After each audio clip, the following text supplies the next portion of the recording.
أغرب 8 عادات جواز في العالم، واحدة منهم بتتجوز فوق الشجر. عروسة حالتها كرب، وعلى عكس عادة كل العرايس في العالم واللي غريزة جواهم إنهم يظهروا يوم حفل زفافهم بأجمل شكل ممكن، لقينا عرايس في بعض المناطق في اسكتلندا واللي العروسة من دول هناك صاحباتها لما يحبوا يقوموا معاها بالواجب بيدينوا جسمها بالقطران والزبالة، اعتقادا منهم إن البنت لو قدرت تتحمل شكلها وريحتها بالمنظر ده فبكده تكون قادرة تفتح بيت، لكن لو معرفتش يبقى يفتح الله، بيت باباها أولى بيها.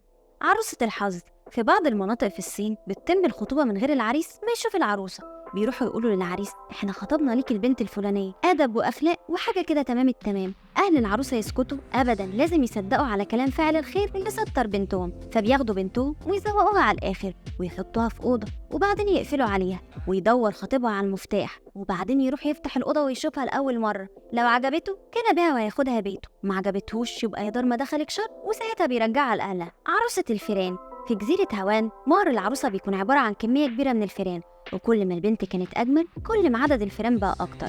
زعيم جزيرة جاوا بيفرض على أي حد عايز يتجوز إنه يقدم 25 فار لزعيم الجزيرة عشان يقدر ياخد رخصة الجواز، وده بسبب انتشار الفيران على الجزيرة واللي بيهدد محصول الرز. عروسة فوق الشجرة. واحدة من أغرب عادات الجواز في الصين إن أهل العروسة في بعض القبائل بيحطوها فوق الشجرة، واللي عايز يخطبها إحنا موافقين ما عندناش أي مانع، بس راجل اطلع هاتها من فوق الشجرة، لأن طبعا مش بالسهولة دي هيفرطوا بنتهم غالية. أهل العروسة بيكونوا واقفين تحت الشجرة مسلحين، فاللي بيقدر يوصل للعروسة بيكون قدر يكسب ثقة أهلها لأنه قدر يوصل لها من كل المخاطر اللي محوطاها.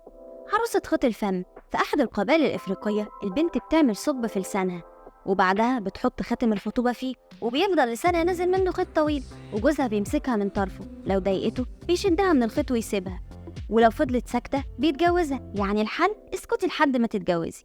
على ظهر عروسة. في بعض القبائل الإندونيسية بيكون محرم على العروسة إن رجلها تلمس الأرض، ولازم باباها يشيلها على ظهره من بيتها لبيت العريس مهما كانت المسافة، وبصراحة الله يكون في عون أبو العروسة. عروسة مغلوبة على أمرها. في بعض المناطق في الصومال العريس بدل ما يقدم بوكيه ورد يشرح القلب لعروسته، لا، ده ماشي بمبدأ اكسر البنت ضلع هيطلع لها 24، وعشان يحتفل بيها أحلى احتفال ويثبت ليها حبه الكبير بيضربها طول حفلة الزفاف عشان يتأكد إنها تبقى تحت طوع وهتسمع كلامه في كل اللي هيقوله ليها. عروسة ما باليد حيلة. في جزيرة جرينلاند تقريبا هناك ماشيين بمبدأ بداية القصيدة كفر. العروسة بدل ما عريسها يعيط لما يشوفها من سحر جمالها في الفيرست لوك، لا، ده بياخدها من بيت أهلها لحد مكان الفرح وهو شددها من شعرها. أمال بقى لو تضربها هتعمل فيها إيه؟